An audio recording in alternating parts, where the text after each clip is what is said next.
بعد فاعوذ باللہ من الشیطان الرجیم بسم اللہ الرحمن الرحیم۔ السلام علیکم ناظرین، دعا ہے اللہ رب العزت ہم سب کی پریشانیوں کو دور فرمائے، آمین۔ محترم ناظرین کرام، آج میں آپ کی خدمت میں ایک ایسا وظیفہ لے کر سورہ کوثر کا وظیفہ لے کر حاضر خدمت ہوا ہوں، جسے پڑھنے کے بعد اگر آپ کو دولت نہ ملے تو چینل پر تھوک دینا، اور اگر آپ 200 ارب 200 کروڑ 200 ارب 500 ارب جتنے بھی رقم اس وظیفہ کو کرنے کے بعد مانگو گے تو انشاءاللہ تعالی عز و جل اتنی اس سے آپ کی سوچ سے بھی زیادہ پیسے آپ کو مل جائیں گے۔ محترم ناظرین اکرام، جس صورت کا وظیفہ آج میں آپ کو بتانے والا ہوں، اس صورت کے متعلق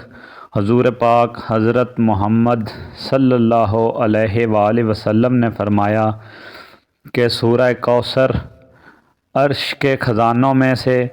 جنت کے خزانوں میں سے ایک خزانہ ہے۔ محترم ناظرین اکرام، اگر کاروبار نہیں چل رہا، گھر میں لڑائی جھگڑے ہیں، تنگ دستی ہے، یا کوئی بھی پریشانی آن پڑی ہے جس کا کوئی حل آپ کو نظر نہیں آ رہا، تو اس وظیفہ کو کر لیں انشاءاللہ تعالی۔ صرف ایک ہی دفعہ کرنے کے بعد، کسی بھی نماز کے بعد اس وظیفہ کو کرنے کے بعد وہ پریشانی، وہ کوئی بھی ہو، جتنی پہاڑ سے بھی زیادہ بڑی پریشانی ہو، وہ فوری طور پر انشاءاللہ تعالی حل ہو جائے گی۔ محترم ناظرین اکرام، دولت کا کوئی بھی مسئلہ چل رہا ہے، کاروبار بند ہو چکا ہے، پہلے تو یہ سمجھ لیں کہ جن لوگوں کے کاروبار بند ہوتے ہیں، کچھ تو قدرتی اللہ تعالیٰ کی طرف سے بھی آزمائشیں ہوتی ہیں، صبر کرنا ہمارا فرض ہے، اور اگر ہم صبر کریں گے تو اللہ تعالیٰ قرآن پاک میں فرماتے ہیں کہ بے شک ہر مشکل کے بعد آسانی ہے، رات کے بعد دن ضرور آتا ہے۔ اور کچھ ہمارے گناہوں کی وجہ سے، یا کوئی جو ہم سے حسد کرتے ہیں، کوئی آپ سے جیلس ہوتا ہے، یا چاہے وہ کوئی بھی ہے، رشتہ دار ہے، کوئی بھی ہے، تو وہ اس کاروبار پہ، اس آپ کے جو بھی کاروبار ہے، کوئی بھی ہے، دکان ہے یا کوئی مل ہے، جو کوئی بھی کاروبار ہے، اس پہ ایک رکاوٹ لگا دیتے ہیں عامل حضرات، جسے ہم بندش کہتے ہیں۔ قدرتی طور پر بھی بندش ہو سکتی ہے، ہمارے اپنے خود کے جو گناہ ہیں ان کی وجہ سے بھی، اور کوئی آپ کے کاروبار پر بندش لگا بھی سکتا ہے۔ تو انشاءاللہ تعالی اس کو کرنے کے بعد فوری طور پر آپ کے کاروبار کے جتنے بھی مسائل ہیں، روزگار نہیں مل رہا، بے روزگاری ہے، گھر میں پریشانیاں ہیں، لڑائی جھگڑے ہیں، قرضوں کے بوجھ تلے آپ دب چکے ہیں اور نکلنے کا کوئی راستہ نہیں مل رہا، طرح طرح کے وظائف کر کے تھک چکے ہیں، کوئی فائدہ نہیں مل رہا، تو انشاءاللہ تعالی یہ عرش کا خزانہ جو حضور پاک ہمیں دے کر گئے ہیں، کیونکہ ہر مشکل کا حل حضور پاک حضرت محمد صلی اللہ علیہ وآلہ وسلم نے ہمیں بتایا ہے، تو جس کے متعلق حضور نے فرمایا ہے وہی وظیفہ آج کو میں آپ کو بتانے والا ہوں۔ اپنی طرف سے کوئی بھی وظیفہ میں آپ کو نہیں بتاتا، صرف وہی وظیفہ آپ کو بتاتا ہوں جو پہلے کئی لوگوں کو بتایا ہو اور سب کو فائدہ ہوا ہو، اسی وقت ہی میں پھر آپ کے ساتھ یہ وظیفہ شیئر کرتا ہوں۔ تو ناظرین اکرام، کیسے یہ وظیفہ کرنا ہے، کتنی تعداد میں کرنا ہے، کس طرح کرنا ہے، کس وقت کرنا ہے، کون کون سی اس پر شرائط ہیں، کون کون سی اجازت کی ضرورت ہے، کون کون سے اشخاص کر سکتے ہیں، یہ سب آپ کو میں ابھی اس ویڈیو میں بتاؤں گا، دھیان سے سن لیں۔ محترم ناظرین اکرام، صبح کی نماز کے بعد یا کسی بھی نماز کے بعد آپ فجر، ظہر، عصر، مغرب، عشاء، کسی بھی نماز کے بعد آپ یہ وظیفہ کر سکتے ہیں، اس کی کوئی پابندی نہیں۔ تو اگر آپ صبح کے وقت کریں، شام کے وقت کریں، یا جس بھی وقت کریں،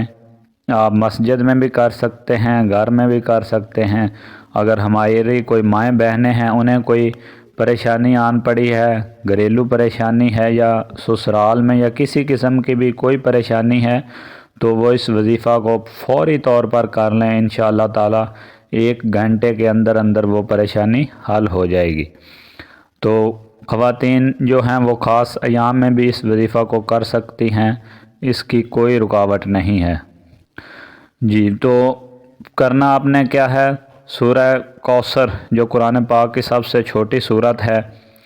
اس کا وظیفہ میں آپ کو بتانے والا ہوں، دھیان سے سن لیں، کیونکہ جب تک آپ دھیان سے سنیں گے نہیں، ویڈیو کو مکمل نہیں دیکھیں گے اور سمجھیں گے نہیں، اس وقت تک آپ اس وظیفہ سے پورا فائدہ حاصل نہیں کر سکتے۔ بہت ہی لاجواب وظیفہ ہے،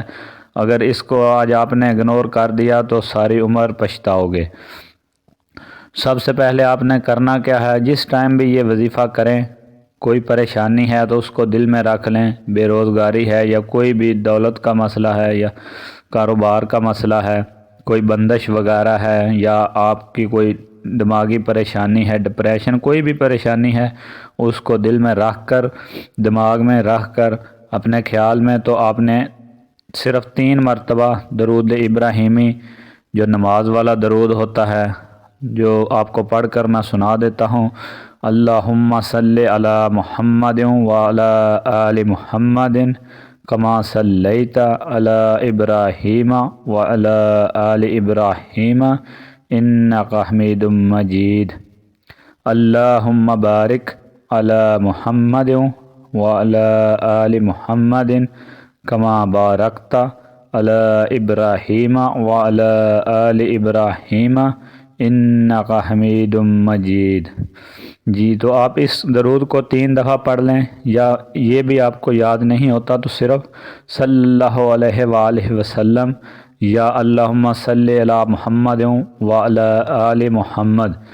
اس کو بھی آپ جو ہے پڑھ سکتے ہیں۔ 3 دفعہ صرف آپ نے پڑھنا ہے، اور اس کے بعد یہ قرآن پاک کی جو چھوٹی سی سورہ ہے، سورہ کوثر، اس کو آپ نے صرف 11 دفعہ 11 ٹائم 11 بار آپ نے پڑھنا ہے۔ پڑھنا کس طرح ہے یہ دھیان سے سن لیں، اسی میں ہی وظیفہ ہے جو میں آپ کو بتانے والا ہوں۔ پڑھنا ہے آپ نے بسم اللہ الرحمن الرحیم، 3 دفعہ درود پڑھنے کے بعد انا اعطیناک الکوثر فصل لربک وانحر ان شانئک هو الابتر، ابکر، جو جب آپ آخری آیت پر پہنچیں پڑھیں ابتر،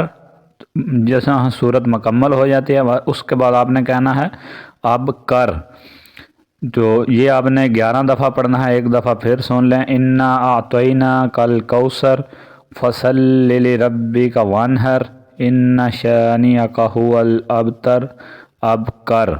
اس کو آپ 11 دفعہ پڑھ لیں، اور پڑھنے کے بعد پھر 3 دفعہ، زیادہ نہیں،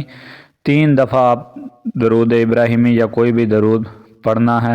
درود پڑھنا لازمی ہے، کیونکہ درود کے بغیر کوئی نہ دعا قبول ہوتی ہے، نہ کوئی وظیفہ کام کرتا ہے۔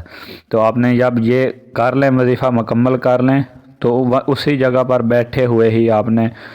جو بھی آپ کا مسئلہ ہے، وہ جس لیے آپ پڑھ رہے ہیں وہ آپ نے دل میں تو رکھا ہوگا، اس کے لیے دعا مانگیں تو فوری طور پر انشاءاللہ وہ مسئلہ حل ہو جائے گا، کیونکہ ناممکن صرف آپ کی اور ہماری سوچ میں ہے، اللہ پاک کے پاس ناممکن کچھ بھی نہیں، کیونکہ دعا تقدیر بدل دیتی ہے۔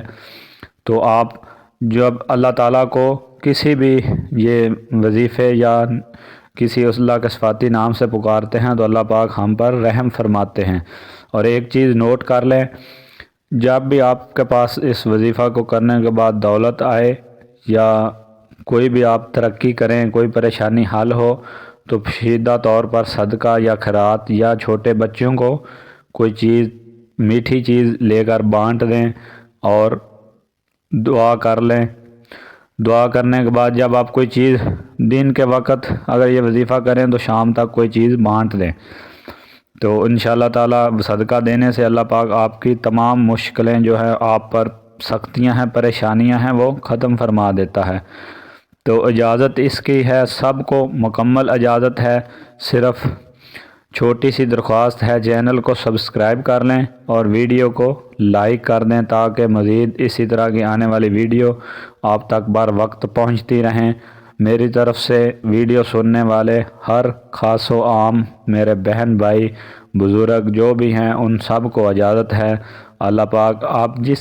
مقصد کے لیے بھی یہ وظیفہ کر رہے ہیں، اللہ پاک آپ کو اس مقصد میں کامیابیاں عطا فرمائے، آمین۔ محترم ناظرین، آخر میں یہ ضرور کہنا چاہتا ہوں کہ دعویٰ کوئی نہیں کرتا میں یہ ہوگا یا ایسے ہوگا، کیونکہ دعویٰ اللہ تعالیٰ کا ہے، اللہ کے علاوہ کوئی شریک نہیں، بے شک وہی سب کچھ دینے والا ہے، اسی سے ہی سب کچھ مانگنا چاہیے۔ تو صرف میں آپ کو مانگنے کا طریقہ بتاتا ہوں، کرنا اللہ تعالیٰ نے ہے، دینا اللہ پاک نے ہے۔ تو انشاءاللہ تعالیٰ آپ اس وظیفہ کو کرنے کے بعد اس بندہ نچیز کو دعائیں دیں گے، اور دعا میں یاد رکھیے گا، اللہ پاک ہم سب کی پریشانیوں کو دور فرمائے۔ وما الینا الا البلاغ المبین۔ خدا حافظ۔